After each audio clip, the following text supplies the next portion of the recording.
اعوذ باللہ من الشیطان الرجیم بسم اللہ الرحمن الرحیم اللہم صلی علی محمد و آل محمد۔ عباس حسینی سننے والوں کو سلام عرض کرتا ہے۔ آج یہ اصول دین کے حوالے سے ہمارا آخری ٹاپک ہے قیامت، جسے معاد بھی کہتے ہیں۔ یہ پہلے ہم توحید، عدل، نبوت، امامت کے حوالے سے بات کر چکے، تو یہ قیامت کے حوالے سے تھوڑی سی بات ابتدائی کہ یہ ایک فطرتی عمل ہے کہ جب کسی کو کوئی پروجیکٹ دیا جاتا ہے یا کوئی ٹاسک دیا جاتا ہے، تو اگر وہ احسن طریقے سے اس کو کامیابی کے ساتھ انجام دے تو یقیناً اس کو انعامات سے نوازا جاتا ہے، اور اگر وہ اس میں کوتاہی کرے اور لاپرواہی سے کام کرے اور اس کے نتائج وہ نہ دے جو دینے چاہیے، تو ڈیفینیٹ اس کو پھر سزا ملتی ہے۔ تو اسی طرح انسان، جن و انس کو اللہ تعالیٰ نے اپنی عبادت کے لیے تخلیق فرمایا ہے، اور ہمارے لیے برحق ہادی انبیاء و ایام معصومین کی صورت میں ہمیں مہیا فرمایا تھا کہ وہ ہمیں دین مبین اسلام کے حوالے سے پوری رہنمائی فرمائیں۔ تو ہر انسان کے لیے لازم ہے کہ دین مبین اسلام کے جو سنہرے اصول ہیں ان پہ عمل پیرا ہو کر، جن میں آمن و عمل الصالحات، بارہا مرتبہ قرآن پاک میں اس کا ذکر ہے کہ انسان ایمان لے کے آئے اور عمل صالح کرے۔ ایمان میں وہ پہلے ذکر ہو چکا ہے کہ وہ توحید، اور ہمارے اہل سنت بھائی جو ہے مسلم، باقی مسلمان توحید، رسالت اور قیامت ہے، جبکہ اہل تشیع میں عدل اور امامت بھی ہے۔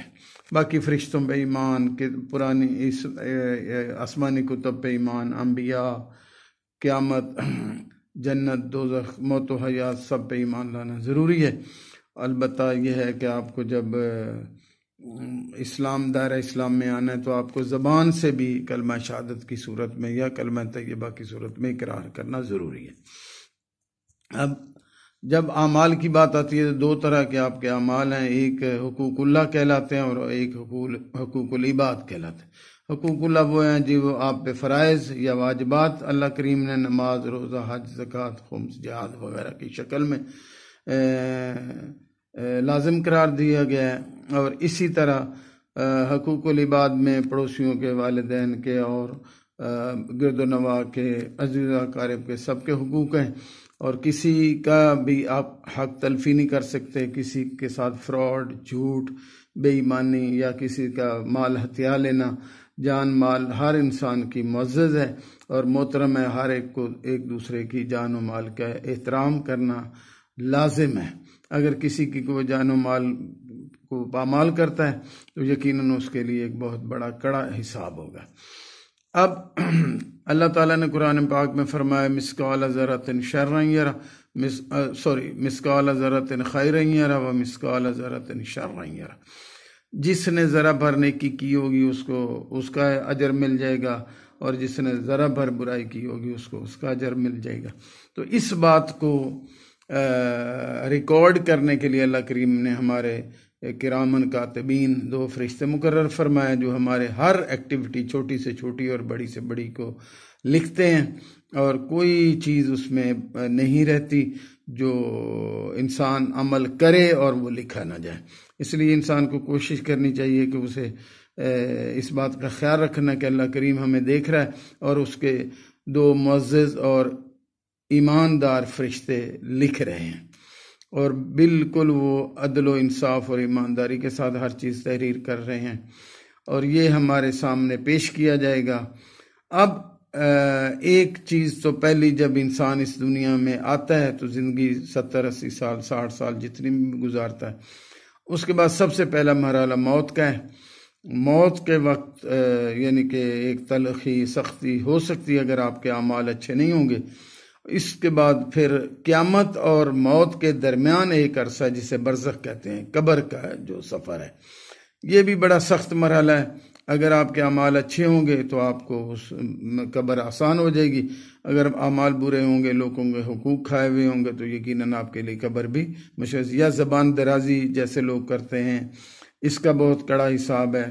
اسی طرح نظروں کا حساب ہے، پھر آپ کے ہاتھوں کے استعمال کا حساب ہے کہ آپ نے کسی پہ ظلم تو نہیں کیا. اسی طرح آپ کے باقی عوامل اور قبر میں آپ سے توحید کا، رسالت کا اور ہمارے فقہ جعفری کے مطابق امامت کا سوال ہوگا. پھر اس میں اگر آپ کو کامیابی ملتی ہے تو پھر آپ کے اعمال دیکھے جائیں گے. اگر اعمال اچھے ہیں، لوگوں سے اخلاق اچھا ہے، آپ کی زبان اچھی ہے، آپ کا کردار اچھا ہے، تو یقیناً حضور کی حدیث ہے کہ قبر ایک جنت کے باغوں میں سے ایک باغ قرار دیا جائے گا. اور اگر آپ کے اعمال گندے ہیں، لوگوں سے اخلاقیات اچھے نہیں ہیں، زبان اچھی نہیں ہے، اور اس طرح لوگوں کے مال ہتھیائے ہوئے ہیں اور اس طرح کے ظلم کیے ہوئے، تو یقیناً پھر وہ قبر آپ کے لیے ایک دوزخ کا گڑھا بن جائے گی. اور یہ قیامت میں ہر انسان کو اللہ کریم نے فرمایا میں دوبارہ زندہ کروں گا، اور ایک ڈیٹیل حساب ہوگا، ہر ایک آپ کے ذرے ذرے کا حساب ہوگا. اور وہاں پہ آپ کا حشر، محشر اور اسی طرح پل صراط، یہ ساری منازل ہیں جو کہ بڑی سخت ترین 50,000 سال کا ایک دن ہے، اور 9.25 پہ سورج، اور اس طرح کے سخت ترین ماحول میں آپ کو پورا حساب زندگی کا دینا ہوگا. تو جن لوگوں نے اچھے اعمال کیے ہوں گے، لوگوں کی خدمت کی ہوگی، اللہ کے احکامات کی پاسداری کی ہوگی، اللہ کے دین مبین اسلام اور اللہ کی وحدانیت، اس کے حبیب کی رسالت اور مولا علی علیہ السلام کی امامت اور ولایت کا اقرار کیا ہوگا، تو یقینی بات ہے اور اس کے اعمال بھی اچھے ہوں گے تو یقینی بات ہے اللہ کریم اس کو ایک کامیاب نتیجہ عطا فرمائے گا، اور وہ جنت کی صورت میں ہوگا. اور یہ بہت بڑی کامیابی اللہ کریم نے قرآن پاک میں فرمایا ہے کہ یہ بہت بڑی کامیابی ہے. اور یقینی بات ہے یہ موت تو ختم ہو جانی، موت تو پھر آنی نہیں، تو ہمیشہ کی زندگی کے لیے آپ کا یہ رزلٹ ہے. اور اگر آپ جنت میں چلے جاتے ہیں تو آپ ہمیشہ کے لیے وہاں رہیں گے اور پرتعیش اور آسان ترین زندگی گزاریں گے. لیکن اگر آپ نے بدعملی کی اور شرک جیسا ظلم کیا، یا ختم الرسل کے قائل نہیں رہے، یا ولایت مولا علی علیہ السلام کا اقرار نہیں کیا، یا آپ نے بدعمالیاں کی، ظلم کیے، لوگوں کے مال ہتھیائے، جھوٹ بولے زندگی میں، اور نماز روزہ ان اعمال کی پاسداری نہیں کی، تو یقینی بات ہے آپ کو اس کا سزا بھگتنی پڑے گی، اور وہ بہت سخت سزا ہے. دنیا کی آگ آپ ہم سے برداشت نہیں ہوتی، ہمارے تو ہڈیوں اور جسم میں اتنی سکت ہی نہیں ہوتی، چاہے جائے کہ دوزخ کی آگ جو اس کے قہر و غضب سے، یہ تو آگ دنیا والی ایک نعمت ہے، کیونکہ یہ نہ ہو تو ہم کھانا ہی نہیں پکا سکتے. ایون یہ اتنی سخت ہے تو جو اس کے قہر و غضب سے گرم کی گئی آگ ہے، وہ انسان کی ہڈیاں اور جسم اور گوشت پوست کدھر برداشت کر سکتا ہے. اس لیے ہر انسان کو اپنے بارے میں فکر کرنی چاہیے. موت اٹل ہے، وہ آنی ہے. بڑے بڑے بادشاہ اور حاکم اس دنیا سے چلے گئے، تو میری تمام مسلمین مومنین سے یہی گزارش ہے کہ اپنے اعمال کو اچھا رکھیں، اپنے اخلاقیات کو اچھا رکھیں، اور کسی کے مال کی طرف نہ دیکھیں. آپ کے پاس کم ہے اس پہ قناعت کریں، اور آخرت کی فکر کریں، اپنے اعمال اچھے کریں، واجبات کی ادائیگی میں پرجوش رہیں اور کوئی اس میں کمی نہ آنے دیں، اور اپنے عقائد بہتر کریں، اور شرک جیسی ظلمت سے اپنے آپ کو محفوظ رکھیں.